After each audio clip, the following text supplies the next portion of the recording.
have kept one feedback form on each of the table. We will request you all, before you leave or during the course of the discussion, please fill it up. It will be valuable for us to work upon and to improve upon some of the suggestions you are giving to us.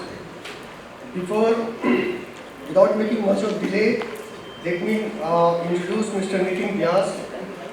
He is Managing Director and CEO of Humor Group. Mr. Vyas has been there for the last 10 years, and he has been very instrumental in, for implementing product in cement industry, then also for logistics, packing, and loop sorters. So he has been pioneering a lot of initiatives in India. We are fortunate to have him here, and we would like to welcome him and give the stage to you so that he can share his view and successes about the benefit of us. Sir, thank you. Done in that seat. Thank you, Mr. Kanaki, Mr. Salinger. It's a privilege to stand over here and to talk to you all. I'll try to talk about the topic digital transformation. It's a buzzword for many years now. Everybody wants to go digital, and I'm just going to give a little, and I'm not going to speak, so I'll just walk around and talk.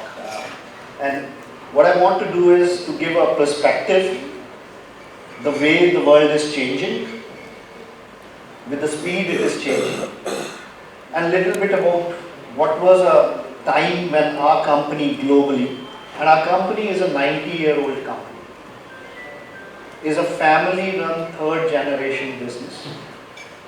And you can imagine the traditional family-run, privately held company for 90 years, more than $1.5 billion company, how slow it can be, how many layers it can have for decision making, and which you might see in many of the organizations. So digital transformation, it's a topic which happens, but I think let's go back in the age. We as Homo sapiens, we were hunters and gatherers. And then sometime around 10 to 12,000 years back, somewhere in Turkey, the first agriculture started. And the next change happened in the world was somewhere in 1700s, 1780s, after 12,000 years of human evolution, where we started to have steam engines and industrial revolution, so to say. And then after around another 100 years it took for us to get electrification, automobile. And then less than 100 years, 70 years, we had the first transistors. We had automation started to have, electronics started to come into play in 1950s. And then computers, less than 40 years when it happened, less than 40 years, we started to have our first personal computer in 1980s. And with that computer, the things started changing. Our first social media in the world came in 2002. It was called as 6 Degrees. The thought behind is every human being on earth is separated by 6 degrees. That was the first social media came in 2002. So after 22 years of personal computer coming, one of the trigger was also the internet, www, which it came and it became a free protocol. The next changes came with the 3G, 4G, with IoT, artificial intelligence, and all those systems started coming in. And now we are keep on talking about the digital. So if you see the gap, the evolution of the industry and the evolution of human, the time is reducing every few years. What took 12,000 years, the next stage was 100 years. Further 90 years, 50 years, 20 years. Now the things are changing so rapidly that every 2 years there is something new, something disruption is happening. And many people are going out of the business. And one thing you need to see, I'm not sure if this works, yeah. So in the era of agriculture age, land was the raw material. Whoever had the land was the king. in the age of industrial revolution, from 1700s or 1800s till 90, it was iron, steel, oil, coal. These were the raw material. And as we are going further in the digital area, digital dawn, digital era, the raw material is data. If you look at the companies earlier who had oil, coal, iron, steel, they were the biggest companies. And if you now look at the biggest companies in the world are those who have data. So it's the digital age which is a data age. And this question came to us, many of the companies were already doing starting of early 2000. We woke up, we were 90-year-old beast. It takes a lot of time for beasts to get up. We woke up somewhere around 2015 and we were doing innovation. We had a lot of patents, we were doing it. And then we saw that this alone innovation is not going to help us, because innovation is running with two things. We were doing development. When we were innovating, we were improving something or creating something new. But we were not disrupting, and digital technologies were disrupting. The innovation in digital technologies was disruptor. How? Many years back, the news, the mail was coming in horses or pigeons. And then we had this telegraph things, innovation. And then we have fax machine. This was an innovation. From telegraph, Morse code to fax. And then suddenly a disruption happened, which was an email. All the other things are irrelevant. When we had a photography, we had these companies you must have heard. Kodaks, Agfa and all. What happened? Innovation happened. From black and white we moved to the colored. The companies still were surviving, thriving. But then the disruption happened. The digital photography came. These companies were not there and the new companies came into place because they disrupted, and digital technologies disrupt. They cannibalize your existing business. Music industry. Many of you, I think, are from the age where I come.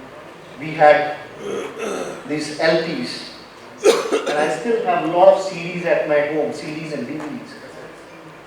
And we, as a company, we were developing very high-end solutions to manage these CDs in the production plants. We were making the systems online orders. We were making special systems for that. And one fine day, everything became digital.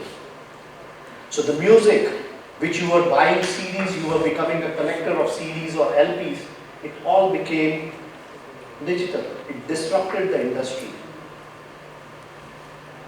Another big disruption which is slowly happening but which will make big change is the 3D printing, or it's an additive manufacturing. So those who are in manufacturing, till date we are manufacturing by subtraction. We have a subtractive manufacturing. We take a piece of wood, we subtract, cut and make a piece. We have a piece of iron, we cut it, we make a product. So it's a subtractive manufacturing. And 3D printing is what? It's an additive manufacturing. So I think soon there will be times, if you remember from earlier times, there used to be big Xerox machines, Xerox centers, where you go, get all your Xerox done, you have, somebody has emailed you or somebody, you took a copy and you multiplied that. Soon there will be centers who are a replica of Xerox centers with 3D printing machines, where I need a spare part, I'm no more able to sell, I'm sending the design, and somebody in that Xerox kind of manufacturing center is having chemicals and raw materials in powdery and liquid form, and he's creating in no time those products. Already Boeing and Airbus, quite a lot of complicated parts are manufactured using additive manufacturing. Your medical, your knee implants, hip implants, tooth, many of these were fixed size. Nowadays it's 3D printed or additive manufactured based on your personalized. So digital technologies are not only disrupting, they are making things personalized. the part which is made for you. So this is the power of digital technologies. Marketplace. This is a nice picture from Marrakesh. This is how the markets used to look like. And then eBay came. It became a marketplace. And then further than that, if I ask you over here questions, what is Uber? If you can answer, what is Uber? Service provider. What is Amazon? What's Amazon? Just a marketplace. What is Ola, Uber? These are not marketplaces alone. These are platform companies. This is a platform. So you earlier had suppliers and customers, you were doing the transaction. And then suddenly a platform came where everybody can onboard. So Amazon is an e-commerce retail company, but basically it's a platform company. On that platform, the suppliers are coming, customers are coming. Uber is a platform company giving a service for mobility, but it's primarily a platform company where the drivers and the people who need the ride are coming. But it's a platform. So in a digital business, one thing which need to be understand, we all need to understand, platform business, platform digital technologies have much more growth and scalability. I'll come to that in the end. And you see the digital business, how fast it's moving. It's 2015 when we were starting our digital transformation technology. And we as a company were very much into processes and digital technologies already for our day-to-day operations. We had our HR processes digitized, our engineering process was digitized, our dispatch and all the SAPs and all these things were there. But we had challenges coming from outside who were cannibalizing our business, which we never saw them coming. So if you see, in 2011, globally these were unicorns, and unicorns are those which have a $1 billion valuation. In 2015, this was the crowded space. So many people were coming in here. And if you look at today, this is Indian unicorns 2015 and 2022. These are the companies which have more than €1 billion valuation. And this is the global unicorn place. United States has more than 500. India is having around 60 plus. These many people have come who are challenging your daily business. Where you are, if I show you one small company over here in 21, which is a unicorn, Mooglix. Many of the procurement people in the company are not required. If today my company decides, I don't need a procurement department, I will hire the service of Mooglix. Mooglix is a procurement company which enables buying on their platform. They onboard the company and get you all the parts. I don't need a procurement department in my office if I onboard such company. So these companies, these digital technologies, if we are not aware of, they are disrupting our business or part of the business. So we need to, and in this, the biggest thing is we need to change. We need to bring change in our mind. We need to adapt the technologies. And many a times, I'll come in the end, many times we say, "Hamare saath nahi hoga." It will not happen with me. But I can guarantee you, it will happen with you. Every business, whether you are in sales, whether you are in manufacturing, whether you are in procurement, it will happen. This was an example which was an eye-opener for us. We were doing the systems, we made a technology and we made the system that in Europe and US, when you have per day ordering which was happening for CDs and all, we made big system, big investments, and we made these technologies and we delivered to some systems, very expensive systems.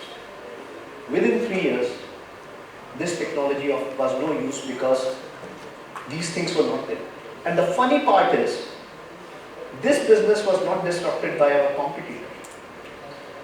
The more interestingly, these were not our competitors who killed our business. It was not our competitor who took away our business. These were completely different people who had nothing to do with our business, but they changed my customers' buying behavior. And I was out of my business. So what we did, and typically what a company does, is that, okay, now I have to do something.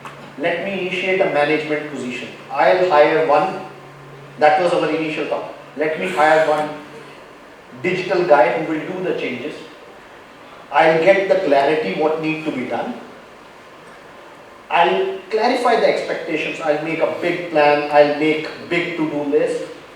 I'll make a team. I'll make a structure. Because that's what traditional companies do. Let's make an organization. Let's make a team.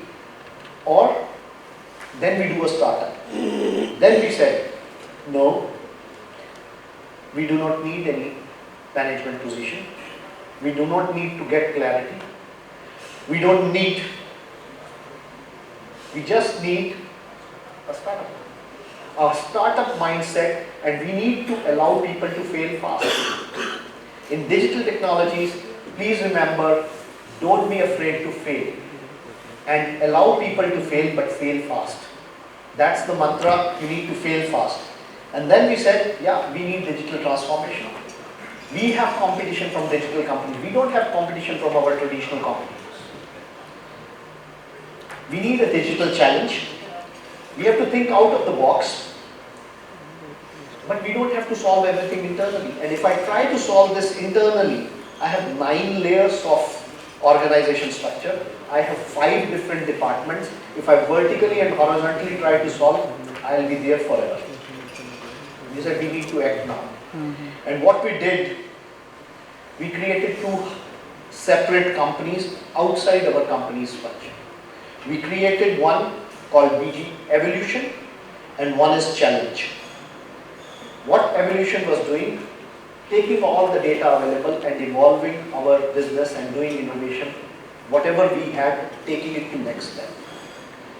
And Challenge, they were given a target to kill our business.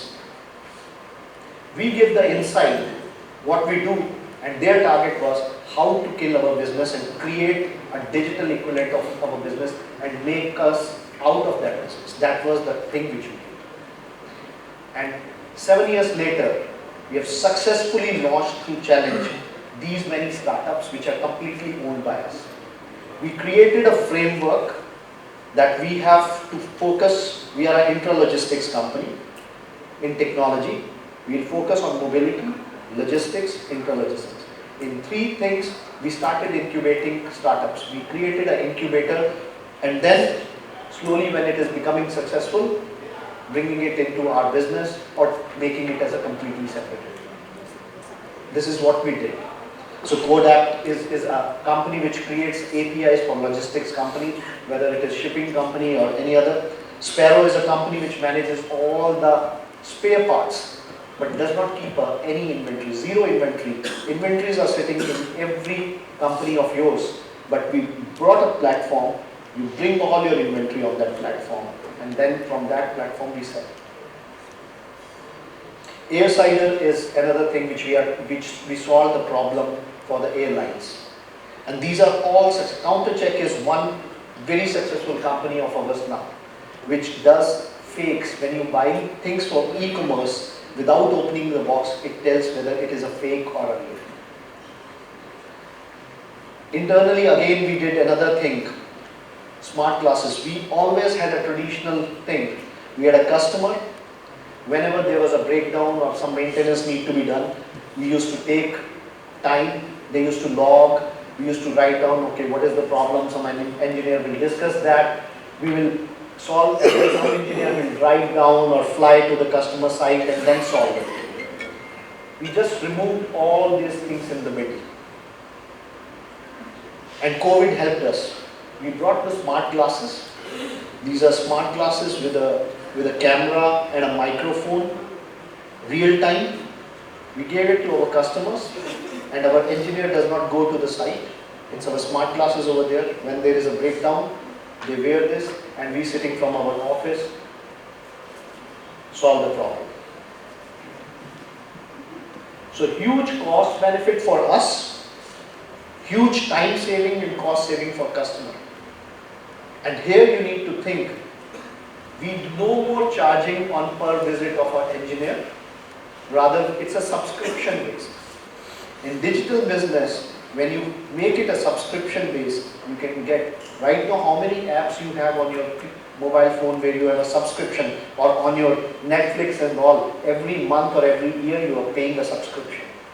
Here, my customer has the glasses, I'm not even charging him for the glasses, he's every month has to pay me, whether there is a breakdown or not. You have always heard SaaS, software as a service. We are doing now, we are in a capital goods industry, we are manufacturing machines and giving it to customers. But we know, few years down the line, these some of the core technologies will remain with us, many of the things customer will buy, or there will be people who can manufacture. And all the manufacturing companies will become containers. And manufacturing as a service would come. So we have created now another group where we are servicing, or we are selling, we are no more selling the machines, rather we are selling the output, the outcome of that machine, per kilo, per ton, what is manufactured I am buying for many years. If you sell the machine, you sell it today. Why printer is so cheap and the cartridge is always costly? You buy a 3,000 rupees of machine, but every cartridge you're buying, that's kind of a pseudo subscription. You need, with the digital business, you can have a real subscription models. And you can do it in every industry, not only Netflix and Apple and all, but you can do it in any industry. So the most important, I'm just left with 3 more slides and then I'll be done. One of the most important thing is the CEO, it has to be a CEO topic. The top guy of the company should own it up. If this is not a CEO topic, your digital transformation journey will fail, definitely. One of the classical example and case studies of Siemens, when they moved into digital transformation, their global CEO was sitting every fortnight in the review meetings of that particular, and they were able to get the results very fast. So if it is not, have a clear digital strategy, but always remember, you have multipliers, you have a feedback effect, because you need to have a very high speed and very high scale. Speed and scale is required. And you need to have all the disciplines of your company in one team. You can't have, I have done, now I'm waiting for somebody else. Classical example is one of the best AI machines in the world, artificial intelligence machine, is Watson by IBM. IBM Watson, if you Google, IBM Watson cracks bar exams, law bar exams faster than any lawyer has ever been. And they were able to develop that particular thing in 9 months, but not within IBM. They brought people from different disciplines, brought it together and created that, the most powerful AI tool. Collaborate, find out where are the startups, incubate them, bring them in your company or partner with them. You will not be able to do, you have legacy with these. And set up enablers to have a digital solutions. One very interesting thing, one of the books which I read was Leading Digital, which was published by Harvard Business Review somewhere in 2010, which mentions one of the best companies in digital transformation in the world. And that book mentions Asian Paints.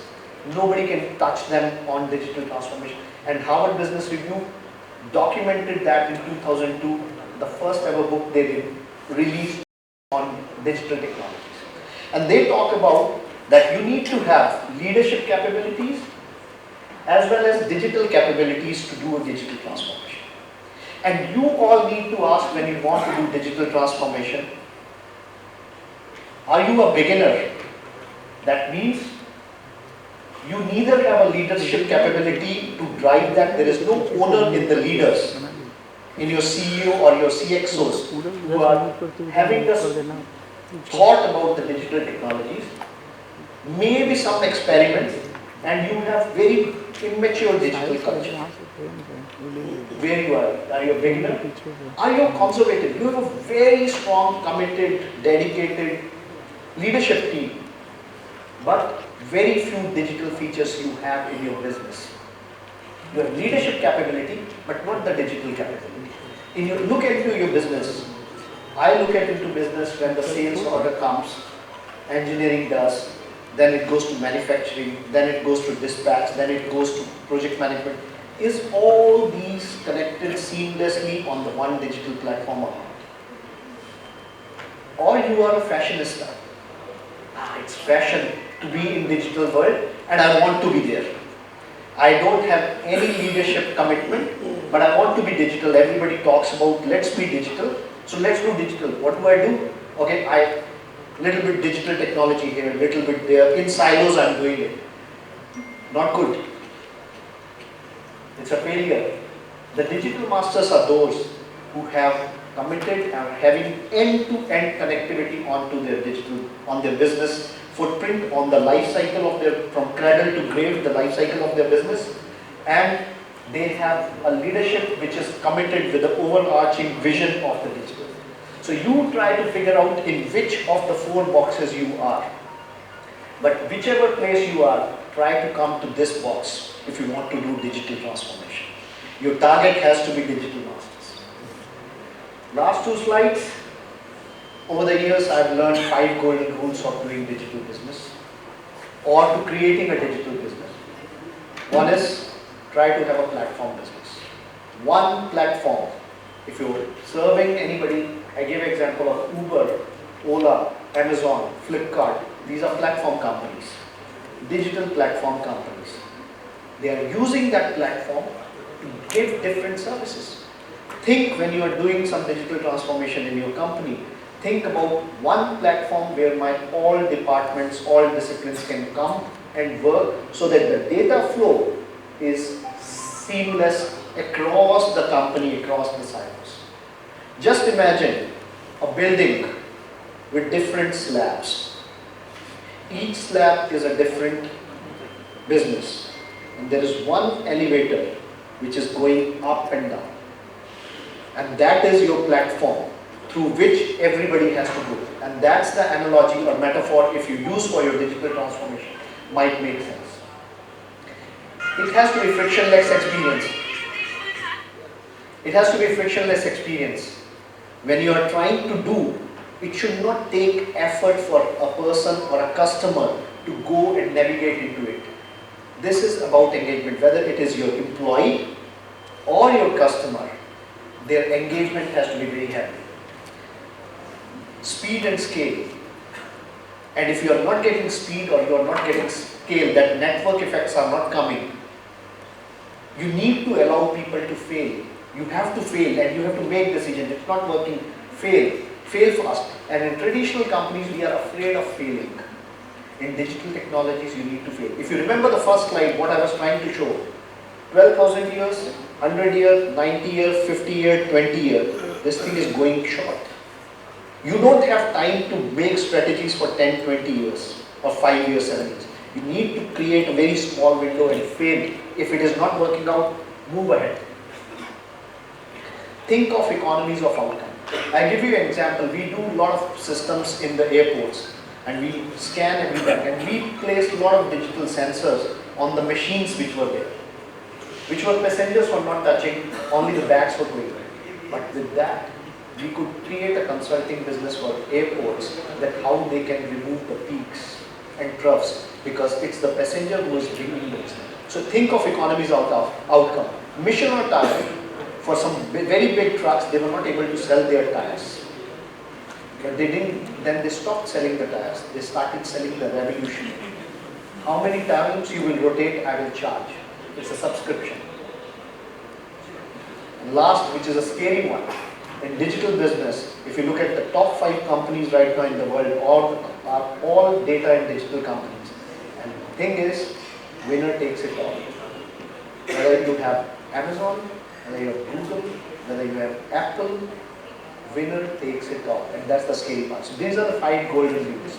But four things if you make it in a circle, one is engage, whether your employees, your customer, whatever model you are bringing, it has to be engaging. The data need to be created. The fodder for the digital business is data. Get a cloud computing in place and then have analytics on it.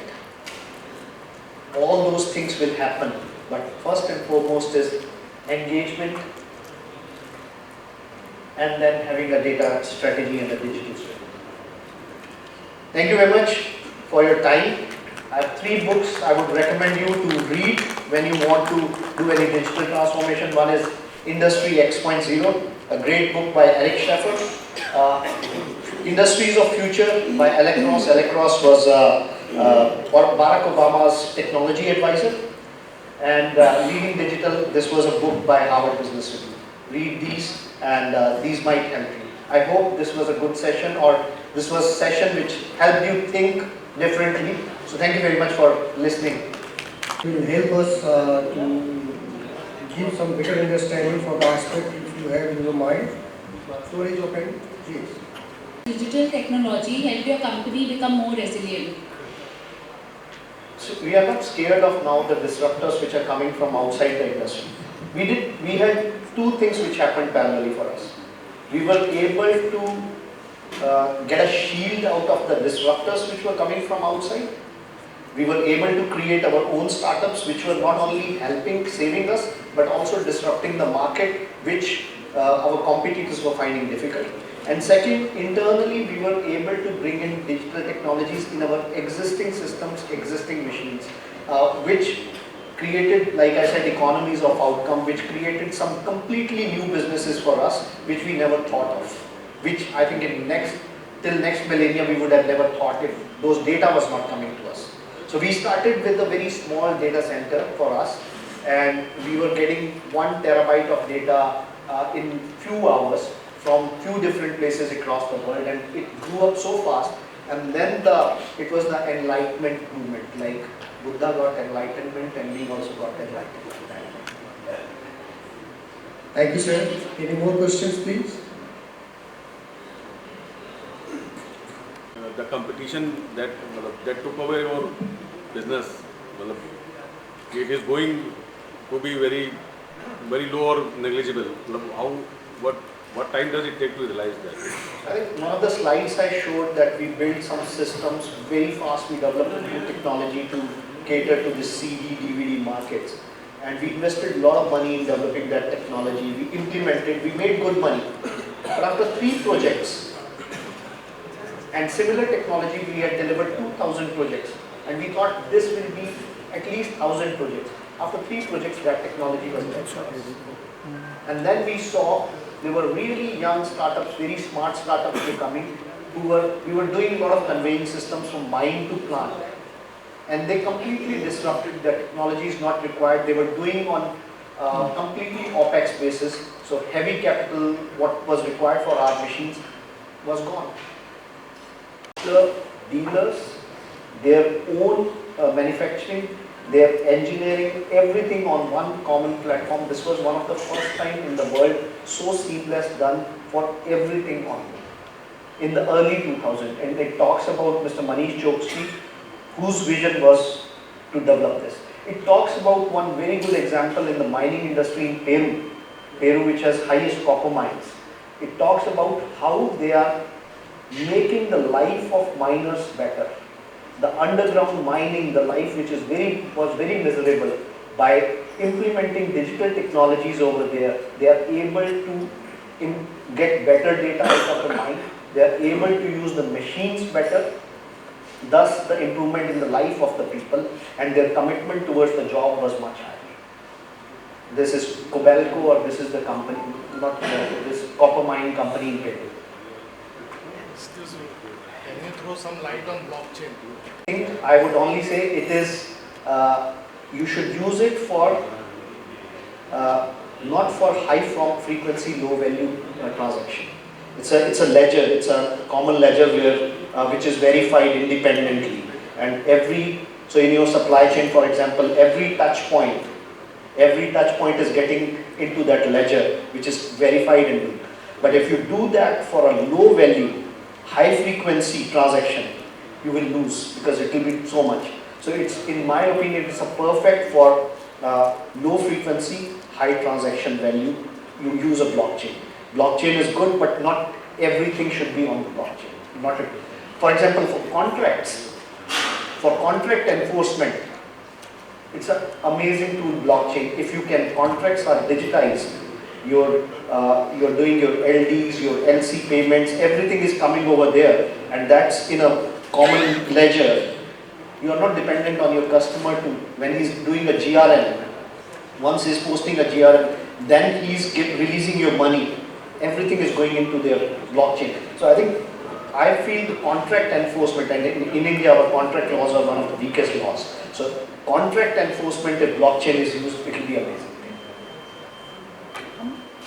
Thank you, sir. Any more? Yeah, please. मेरा manufacturing का business है। हम ये कैसे देखें कि हमारे business में कितने डिजिटलाइजेशन की ज़रूरत है? जब आप अपनी मशीन कस्टमर को बेचते हैं, क्या आपको पता है, आपने जैसे फॉर एग्जांपल मशीन बेची है 100 टन पर आवर आउटपुट देने की या 5 किलो आउटपुट पर आवर देने की, is it delivering that 5 kilos per hour? क्या आपकी जो एक कोई भी कैपिटल गुड आपने मैन्युफैक्चर करके दिया है, उसकी आउटपुट तब है जब उसकी स्वेटिंग होगी। You sweat the asset, the maximum benefit you get. आपका जो पार्ट है वो एफिशिएंटली यूज हो रहा है कि नहीं है, उसको राइट टेम्परेचर, अगर मैं कस्टमर साइड में 2 साइड से आपको समझाने की कोशिश करूंगा अपने तरीके से। If you are on the customer side, if I am the user, मैंने वो 5 किलो पर आवर की मशीन खरीदी है, अगर वो मेरे को 3 किलो दे रही है, 4 किलो दे रही है, तकरीबन जगह ये रहता है कि जितने की आउटपुट कमिट की है उससे कम में चल रही है, कस्टमर खुश है। But can you, if you digitize it at certain points, you need to know कि किस वजह से वो जा रही है, कम हो रहा है, उसकी एफिशिएंसी कैसे बढ़ाऊं मैं। आप उस प्रोडक्ट की उसकी मशीन जैसे क्या है कि हम एक कैपिटल गुड केबल्स बनाते हैं, तो केबल्स एक स्पेसिफाइड नॉर्म्स है, उसी स्पेसिफाइड पैरामीटर के अंदर केबल को बनाना होता है, टेस्ट करके डिस्पैच होना होता है। तो वो तो हमने स्पेसिफाइड में कर लिया, टेस्ट कर लिया, तो उसने परफॉर्म करना ही है। इसके बाद क्या? अब इसके सोचना पड़ेगा। अब मैं केबल के बारे में बात करूं तो केबल के बारे में डिस्टेंस किसे मैं उसका वोल्टेज ड्रॉप कैलकुलेट करता हूं। मैं जस्ट केबल का नहीं, मतलब एक प्रोडक्ट जो ऑलरेडी नॉर्म्स के अकॉर्डिंग टेस्टेड हो गया है, हाँ, मैन्युफैक्चरिंग स्टेज पर। बट आपको कस्टमर से कंप्लेन नहीं आती, आपकी केबल ठीक नहीं है, मैं जब ABC की केबल खरीदता हूँ उसमें वोल्टेज ड्रॉप कम होता है, मैंने टेस्ट की थी तब ठीक था, जब आपने ड्रम बेचा तब ठीक थी, जब मैंने लगाई है वोल्टेज ड्रॉप आपके में ज्यादा आ रहा है, उसके में कम आ रहा है। 0.0001, हाँ 0001। पर मैं दूसरे से बेटर कैसे करूं? क्या मैं, आप सिर्फ सोच रहे हो कि केबल को मैं कैसे इंप्रूव करूं, क्या आपका बिजनेस क्या है? पहले आपका बिजनेस केबल देना है या कस्टमर की इलेक्ट्रिकल कंडक्टिविटी देखना है कि उसका इलेक्ट्रिकल सिस्टम ठीक चल रहा है, आपकी केबल की वजह से गड़बड़ नहीं हो रही। So you have to see holistically कि कहाँ पर मेरे को डिजिटाइज करना है, जहाँ वो जरूरी नहीं है कि आपको केबल में ही कुछ डालना है, जो उसका यूज है, यूज में जहाँ वो टर्मिनेट कर रहा है, क्या मैं कुछ ऐसा मॉइस्चर सेंसर लगा सकता हूँ? Bluetooth sensors are available of moisture, vibration, temperature, जहाँ वो कनेक्टिविटी कर रहा है। शॉर्ट सर्किट कहाँ होता है? जहाँ टर्मिनेशन ठीक नहीं है। क्या मैं टर्मिनेशन में ऐसा कुछ कर सकता हूँ? I am just thinking loud right now, but you have to think beyond your cable, because your business will not get disrupted by the cable. आपका जो केबल कॉम्पिटिटर है वो आपका बिजनेस डिसरप्ट नहीं करेगा। Somebody who is integrating that cable into whole system will disrupt. He will come out with something different which will disrupt your cable business. Your decision for the cable might not remain with the customer who's buying your cable. Cable का कल को ऐसा हो सकता है कि somebody who's giving a digital solution, who's managing the service for the customer, is deciding which cable to be used. It's just a wild, loud thought. एक सवाल और है मेरा, जैसे वो 2-3 प्रोडक्ट है, उस पर आपको, this is beyond digital transformation. But आपको first you have to understand what is your core competence and आपके substitutes क्या हैं आपके product के. आपकी core competence को कोई imitate कर पाएगा? आपके substitutes कौन है जिनको ले पाएगा? So I think it's beyond digital transformation. It's more of a strategy. उस पे हम अलग से चर्चा कर सकते हैं. सर अभी अवेलेबल है, हम लोग ऑफलाइन भी डिस्कशन कर सकते हैं. Chandra sir, I will request to on stage sir.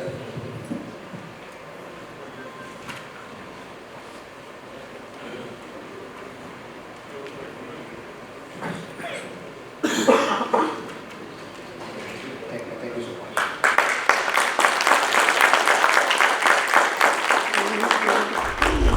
So moving on to the next speaker, I am privileged to invite Mr. Praneet Kumar. He is Director Customer Strategy and Design TMT Practices, Deloitte company. Praneet is a Director in the Deloitte Customer Strategy and the Design Practice focused on telecom, media and technology industry. He has over around 18 years of experience and advises clients on strategy, growth, innovations. He has worked with various diversified global TMT companies across the world, advising them on their end-to-end digital solutions. And he has been able to transform their entire digital journey, helping them imagine and deliver customer life cycle management solutions. He has played a strategic role in setting up digital transformation roadmap and defining a strategy to delivering solutions.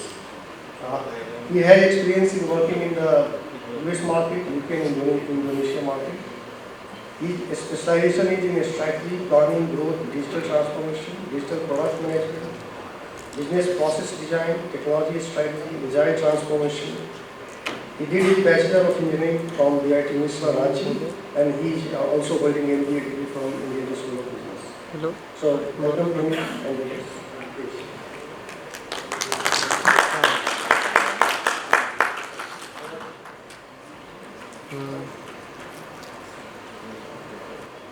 Alright, so while fixing this, great session by Nitin. I'm going to talk about digital transformation too. But I'll share some different perspective and maybe align the room with some very basic layman terminology, etc. before we build on this. And of course, I'll share a lot of learnings and experiences that I've had working with the clients, be in the US, UK, some use cases, etc. So I'll try to cover that, but then towards the end, if you have any questions, please do let me know. Okay. Before I start, I want to actually want you to read this.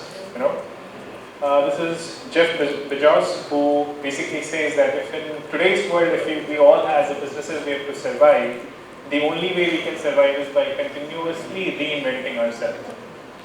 Otherwise, Nitin talked about somebody will disrupt you out of the market, right? So how are you reinventing yourself? How are you thinking future? It is very important. And that has to be as business owners, as people who are in the CXO positions, have to continuously think forward. Now, and before I move forward, I want to maybe engage all of you in the spirit of engaging the audience.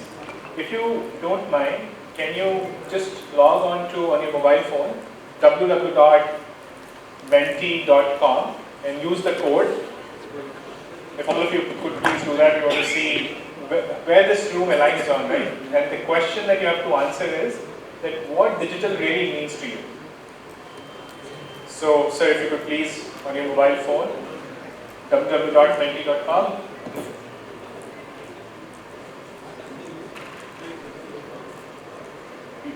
Able to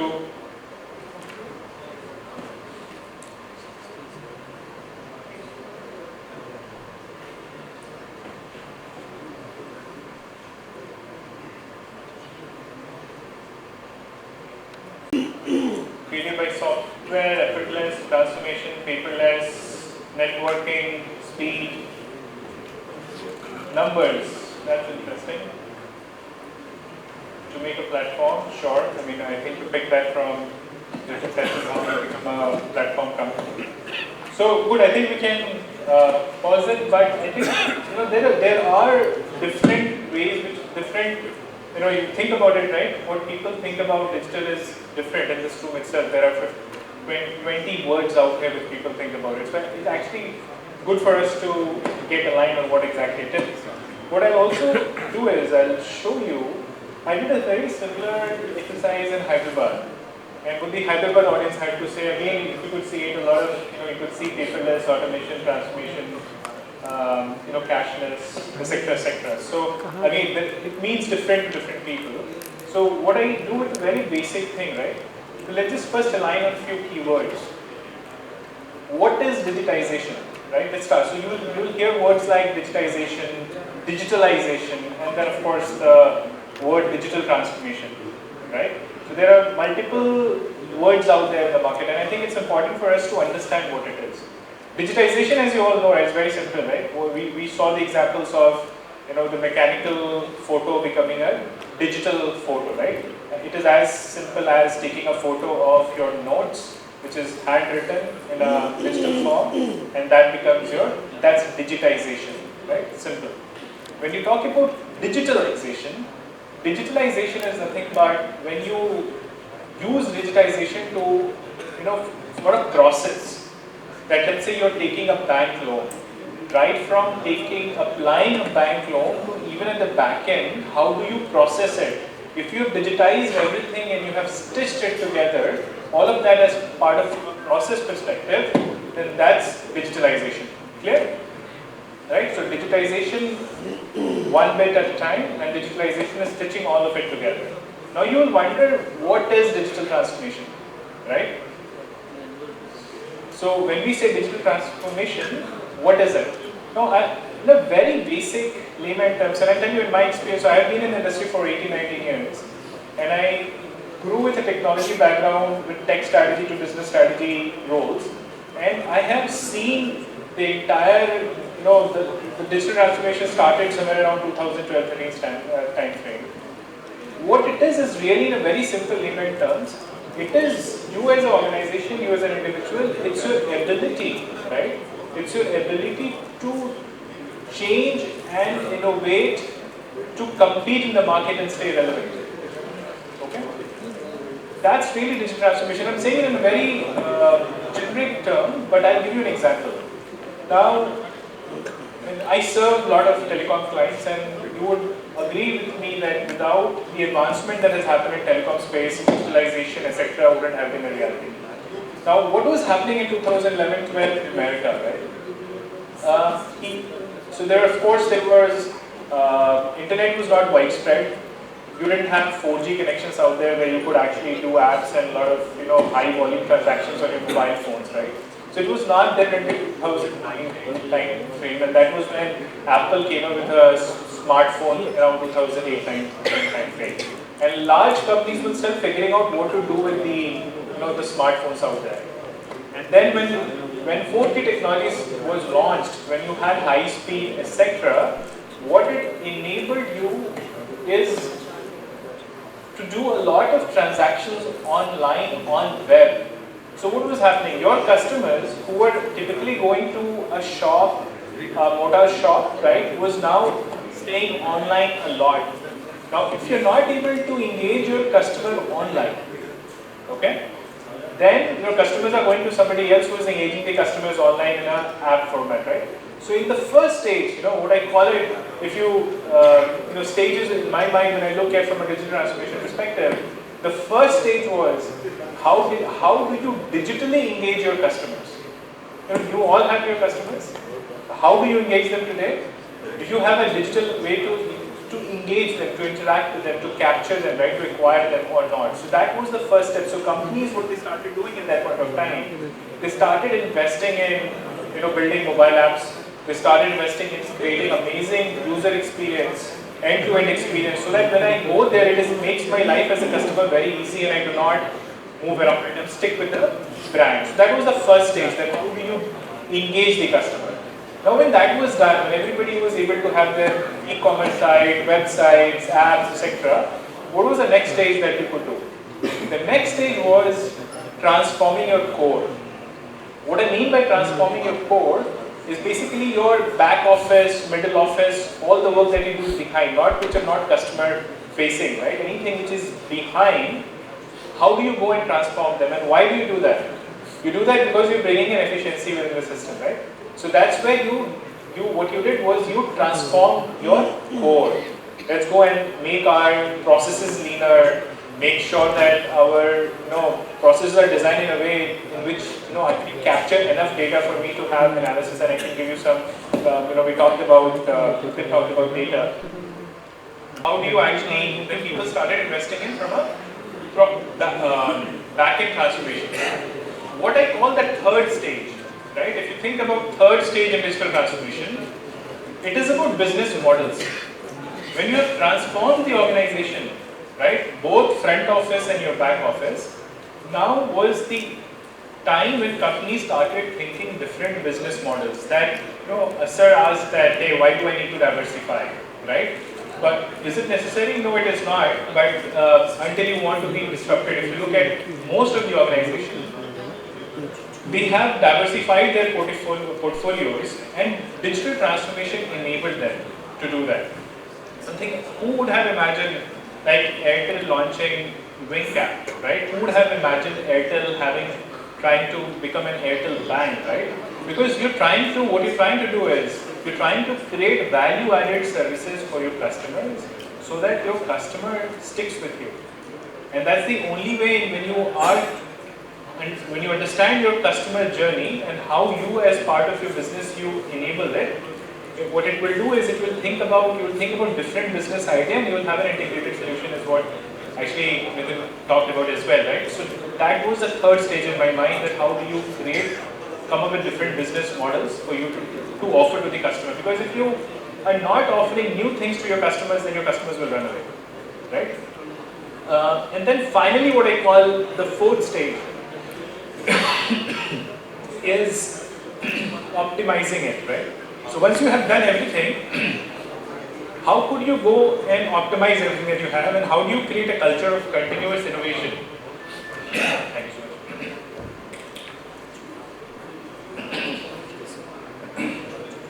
So that's the optimization stage, right? The final stages, which is ever, and that's like you will be in that stage forever.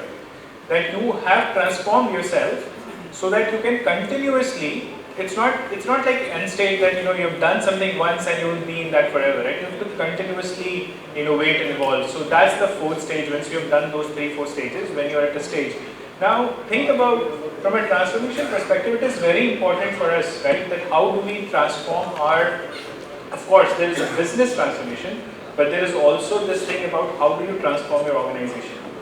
If your business has become, and we say in digital transformation, one thing which you would see is the idea is for you to stay competitive, is for you to acquire customers, for you to increase the lifetime value of your customer. It basically means that my customer is with me for 10 years, 9 years, and is buying more and paying more to me, right? So if you have to be that, you have to constantly innovate and offer new solutions to your customers, right? So that's the idea.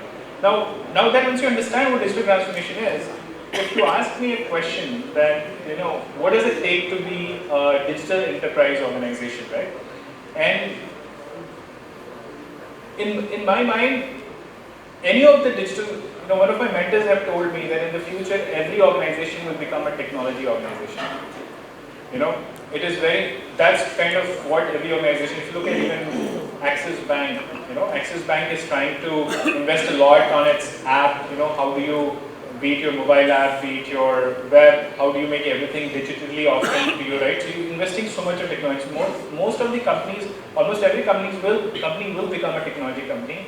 So whether you are adopting the technologies which are out there, right? Exponential technologies, right? Like how are you looking at AI and ML, right? The data itself. Now let me give you some use cases, right, from a data perspective. One of my clients in the US, large telecom, they were facing this challenge that when the customer calls in their call center, they take a lot of time to resolve the issue. Okay. And because customer is still waiting, so it's a bad experience that every time the customer calls, it's 4 minutes wait time, and then it's just a bad experience. So what they realized is that the way their processes were, while they adopted cloud technologies, etc., the way their processes were designed was so not integrated that for anything for them to find a solution, it has to go to multiple hops. It was not integrated in a single view. And it all came down to the point that the way they were capturing the data was not in a very cohesive, stitched together way, right? Data was not thought through properly. So it's very important that how do you look at the data properly, capture it, and then make certain decisions out of it. Okay? So their idea was that how do I go and reduce the time? That means I can reduce the number of people who are in my call centers. That means I will reduce my OpEx. Now at the end of it, and the main, so if somebody asks your stakeholders, right, if you are the owner of the organization, you have to say, why should I invest in digital transformation? Right? At the end of the day, there has to be some drivers, right? And people can say, customer experience, this, that, all of that, right? But it turns out as a businessman, if you have to think about it, it's actually two things. One is the top line. Does it help grow my revenue? Second, does it help reduce my OpEx, right? Does it do that or not? And if it doesn't, then it doesn't make sense from a business perspective to invest in it. So if somebody asks a question that how does digital transformation help you be resilient? Now think about companies which had invested in digital end-to-end supply chain, logistics, etc. And when COVID happened, what happened to all of them? They thrived, right? Just because they had everything integrated so well that invested in digital technologies, they were able to protect their operations because they have done it, right? So that's kind of how you invest in revenue. You protect your revenue. Likewise, when you invested in it, it helps increasing more. You will have more customers with you. So again, your top line will grow. Right? If you think about from how it helps on the OpEx, we heard a lot of things. People think about it from an automation perspective, etc. I'll just give you an example of one of the largest logistic company in the world. They created almost 500 bots. We call them digital FTEs, right? Digital full-time employees. What these bots do, and I actually designed one of the bots. So what these bots do is that the repetitive tasks that people do, can I go and automate them so that I don't have to have like a people doing it? There is a bot which is actually doing it. I named that bot as one of the bot as Clary, right? So think about the 500 bots which are working on a continuous basis to automate all the process. That's where your OpEx goes down. So how do you do hyper automation? So that's again one of the way in which you can think about is that how digital transformation can help reduce your OpEx. So it helps with your top line, it helps with your bottom line. The second thing here is digital mindset. Now before I go into digital mindset, I think it is important that we just understand what mindset means. Right? Because if you don't understand very psychologically, if I say what is mindset, right? And one person who would say, hey look, things are not going good, there is all problem out there, let's not try. This is one mindset, right? You're basically not trying to find out an opportunity. Very simple, right? You know this. While there's another person who would say, okay, there's a problem, there's an opportunity. So that's a mindset where somebody is looking for an opportunity in a problem, right? When you think about digital mindset, what does it mean? Ask yourself this question that when you're facing a problem in your business, are you able to think about all the digital technologies which are out there and figure out that how do I solve this particular issue or grow my business? If you are that person who can do that, then you have that digital mindset within you. And if you don't have it, either you train yourself, learn, or you hire somebody who actually can do that for you, because that's very important. The strength that the digital mindset will offer to your business is just enormous. Okay? And then finally, the continuous feedback loop, which is the point we heard about innovation and experimentation. I'll just give you an example out here. So I was working as a senior product manager, a digital product manager for one of the clients in the UK.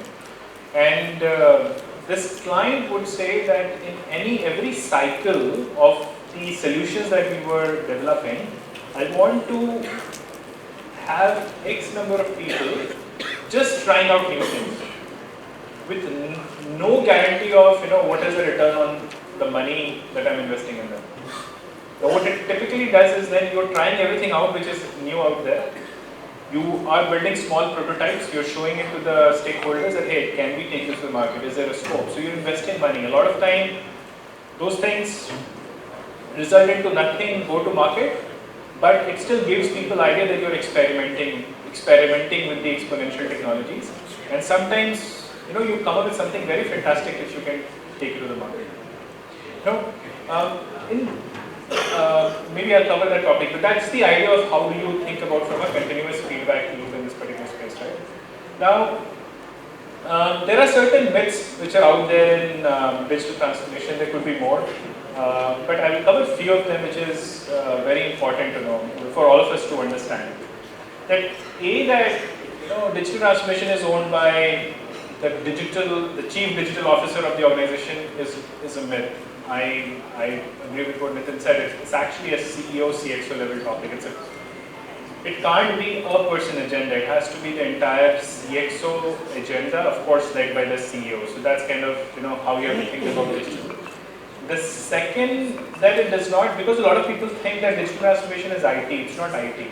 Okay, there are business metrics, as I gave you examples.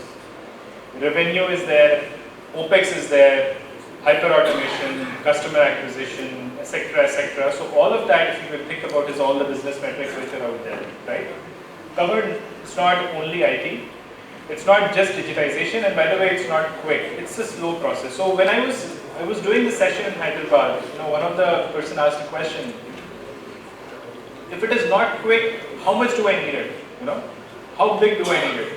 So my recommendation to all of you is that always start small. Okay? Start small within an area where you have the maximum potential to realize the value. Start small always. And if you're able, but you have a roadmap plan, then how do you take it forward? So it's a long journey. Sometimes what happens is that people start big and then they start questioning. So one of the keynote speakers there, owner of a dairy company in Hyderabad, he mentioned that he went big bang on implementing ERP, SAP solution for the organization, and later on realized that it is like a mammoth for a very small business, so maybe I don't need all of that, and he was paying a lot of money for licenses, etc., etc. And later on only said that, okay, let's stop, I don't need all of that, I need small. So start always with what is minimal, viable solution or the requirement that you have for the organization. But always think about those drivers. The drivers in your mind need to be clear. How it is adding to my revenue, how it is adding to my customer experience adds to your revenue, because so the CX, the revenue, and then of course the OPEX better. Alright, so I will not cover all the topics out here because some of this was actually also covered. But the point here, which the theme is this. So this is an enterprise-wide initiative. It's not one team initiative. And the way you do it is you create cross-functional teams. Okay, so that's one. The second is the business model or the operating model of the organization. So you as an organization, you have to actually go and think about how do you change the operating model. Now when I say operating model of an organization, think about multiple layers, right? Who are your people? What are the processes? What are the technologies, right?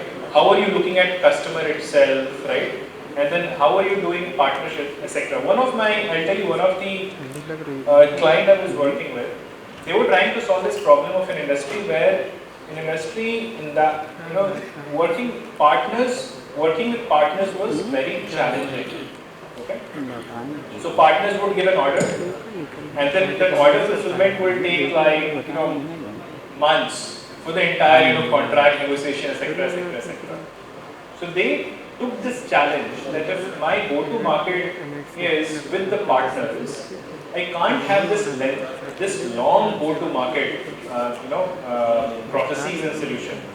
So how do they invest in the digital solution so that the go-to-market can reduce to like 5 days a week or 2 days or 3 days? So that was kind of the problem that they were trying to solve. So if you think about, again, you have to think about that how all the technologies which are out there can solve these problems. I know of a very large technology company in the US which does 91% of its business through partners. No Direct business is only 9 to 10%. 90% of their business is through partners. They would invest a lot of time in understanding what the partner journey is, what the interaction points are, where there are delays, etc., etc., etc. Right? So that's where you go into that. So give you some other example. I mean, people who understand right from capturing a lead in the market, right, to fulfilling an order to capturing a money in your books, right? This entire lead to cash process that we talk about. In one of the organizations, the lead to order time average was 127 days compared to another organization where it was just 7 to 10 days. Because there was a lot of manual processes, I mean, if there are pricing approvals that need to be done, you don't know who will approve at what point of time, etc., etc. All the things were not done in a very workflow way. So how do you think about this entire business process? Design it in a workflow and then automate it so that you can the go-to-market and your time to clock revenue or fulfill orders is very high, right? So you have to think about from that perspective, right? CXO driven we have talked about, multifunctional we have talked about, and then of course the exponential change. It's about the margin, it's about the revenue, it's about the experience, the velocity, go-to-market, that how do you go-to-market faster. That is very important in this space. Let's look at this video.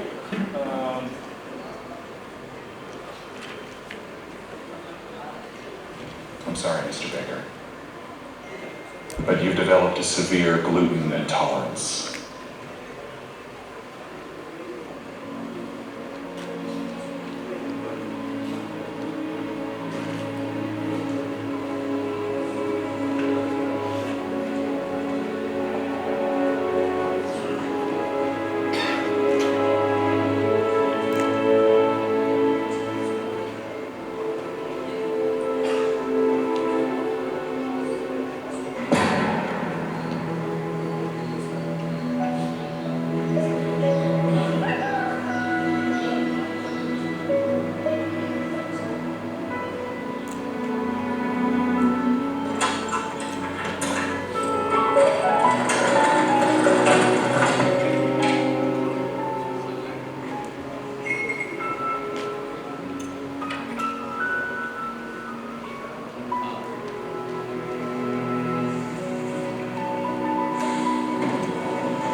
Now it's stage 2.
Can I get one gluten-free croissant? Yeah.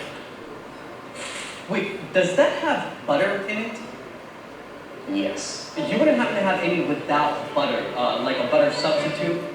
Like olive oil or canola oil, coconut oil, grapeseed oil? I mean, any oils at all? I gotta return this croissant. Return a croissant. There's no nuts! I took a bite. No nuts on the inside. No almonds, no cashews, there's no peanuts in there, there's no walnuts. I expected I'm nuts! allergic to nuts. I'm also allergic to eggs, milk, butter, sugar, I'm soy. not allergic to nuts! I'm not allergic to anything! I just want nuts!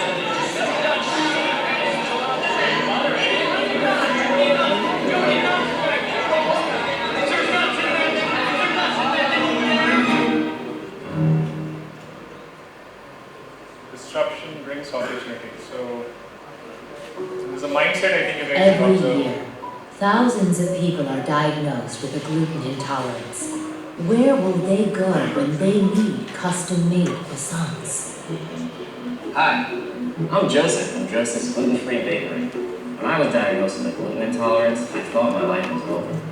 But after seeing just how many people want custom-made gluten-free croissants, I seized the opportunity to cook up the Croissant Creator app.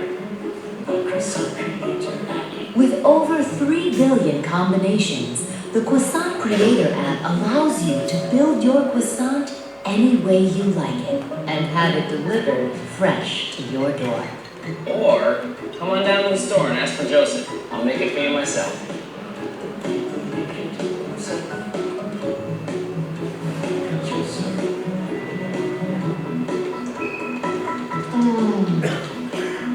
Joseph's Bakery. Let your biggest concerns be my biggest opportunities.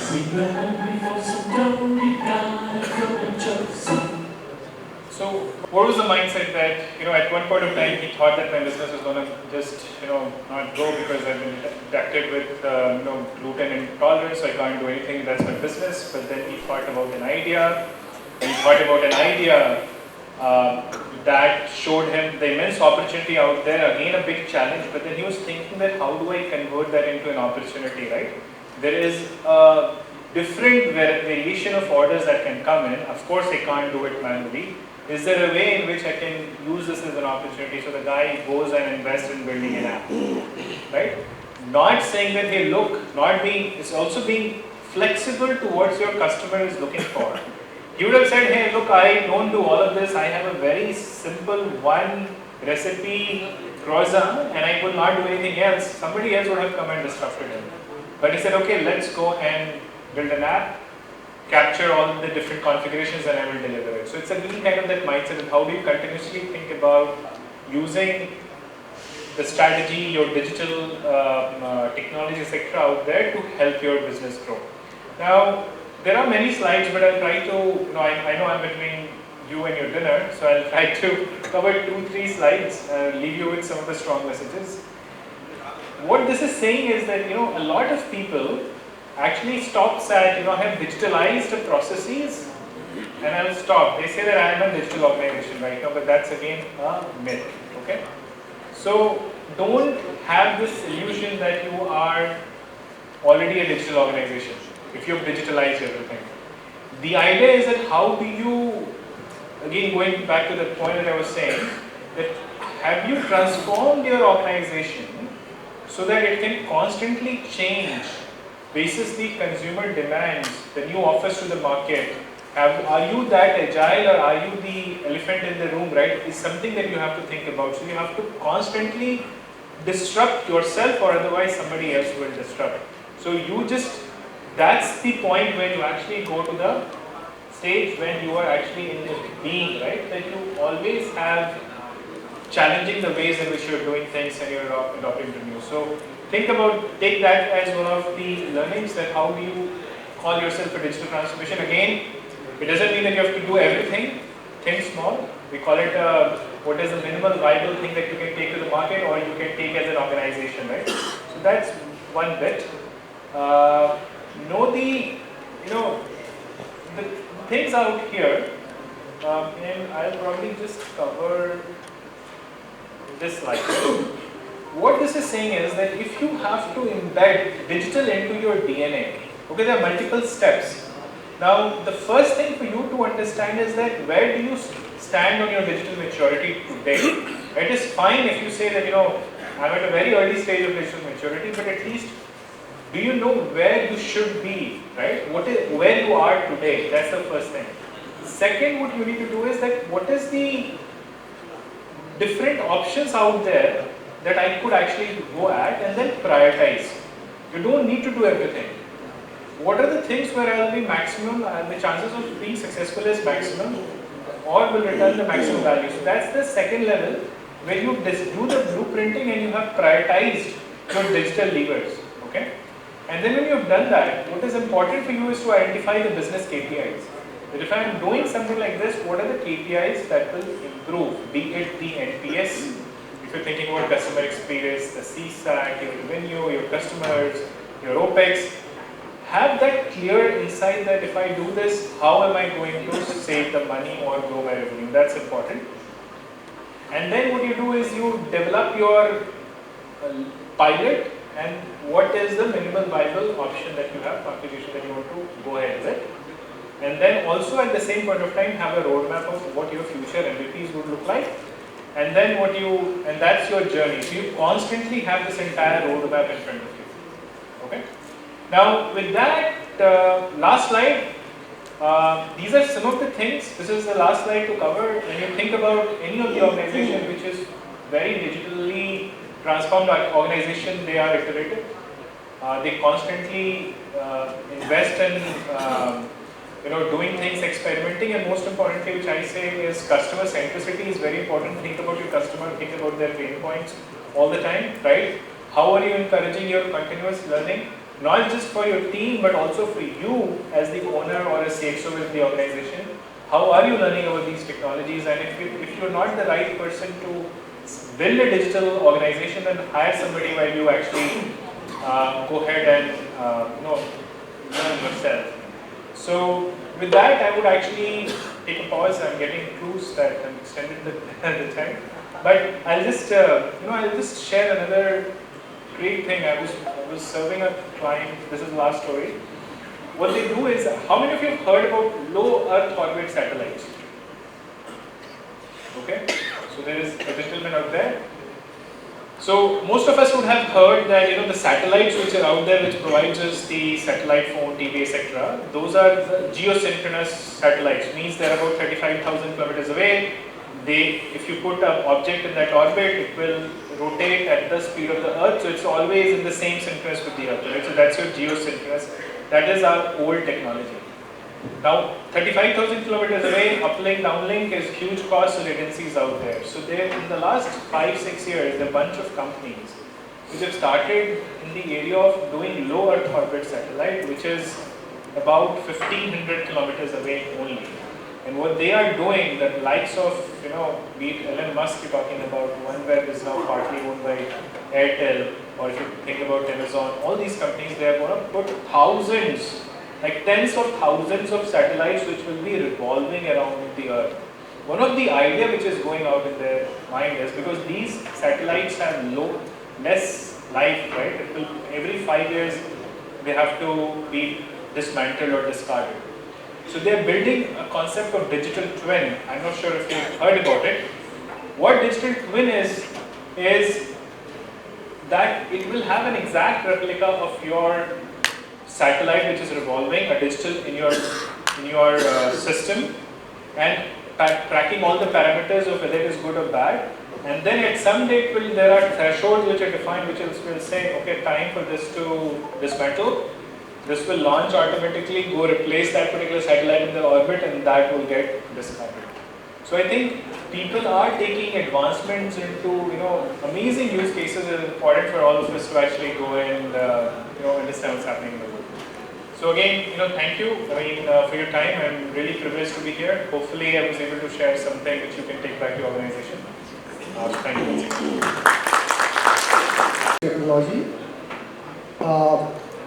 He is here with us. So I will request you that if you have some questions or some of the suggestion or something you need to have some explanation or something, we will request you to have this during the interaction of the dinner. I will request Singh sir to come on the stage.